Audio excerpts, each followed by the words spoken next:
Hi, I'm Natalie. I'm a professional chef and also a mom of 2 girls.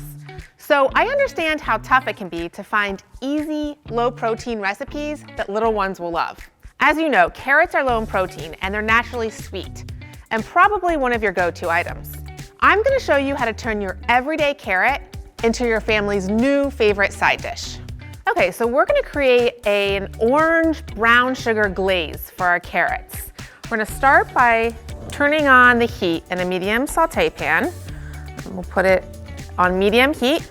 We'll add margarine to the pan, as well as brown sugar.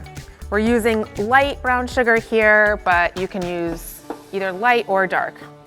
Now that our margarine and brown sugar have melted, we'll add fresh squeezed orange juice and fresh orange zest.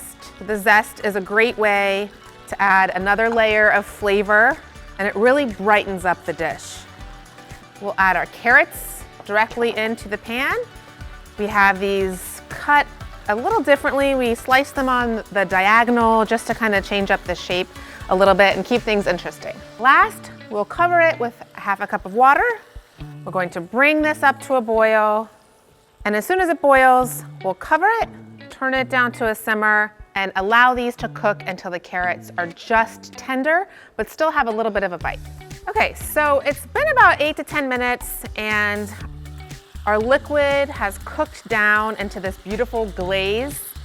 We're gonna turn off the heat, season it with a little salt and pepper to your liking.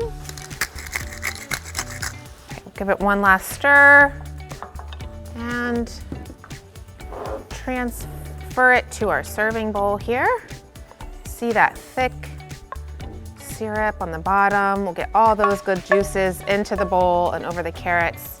I know the kids will love these. You can finish it off with a little parsley if you'd like, maybe a sprig of fresh parsley, and there you are. For more low-protein recipes and tips, check out nutritionmetabolics.com.